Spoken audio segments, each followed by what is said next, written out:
So some key benefits of getting a loan from a major bank compared to a third tier bank are a few things I'm gonna rattle off right now, plain and simple. The first thing I would say is the bank valuation. You're gonna have more options with your bank valuation. So what I've personally noticed from investing in my journey is when I use the big banks, they had different styles of bank valuations. And you might have, if you've read the book 30 Problems Before 30, there's a little bit that elaborates about it in the book. But if you haven't, basically there's different types of valuations. There's what they call a full valuation, where someone actually goes out there to inspect the property, a proper formal bank valuer goes out there.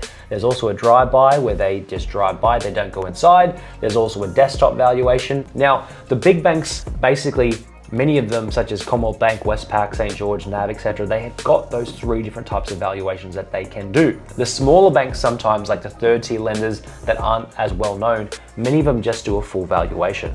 Many of them don't have desktop valuation systems because they're not big enough, they don't have the infrastructure, etc., to do that. So that's one thing to consider. I've noticed the best valuations usually come with the big banks like, you know, Commonwealth Bank and Westpac and St. George, NAB, etc. The other properties that I bought that were with smaller banks like third tier lenders, they would be more conservative. I've noticed the valuations come in lower when I'm trying to extract equity. So that's one key factor. Another key thing is big banks, as an example, to me, they're just easier to use. You know, I've got the phone and, you know, Commonwealth Bank app on my phone, NAB, St. George, Westpac. The smaller banks, they don't usually have those kind of applications and logins. I'm with a couple that I'll probably refinance away from shortly. You have to basically email them to get your statements. They don't have an online login portal and things like that. They don't have like call centers that you can call up. You got to call them, whereas Commonwealth Bank, I'm pretty sure it's 24/7, and other banks like that. Whereas, you know, some of the other third tier lenders, you've got to call them between 8 and 4 p.m. between Monday to Wednesday or certain things like that. So they're just smaller banks with less people, less infrastructure, less money.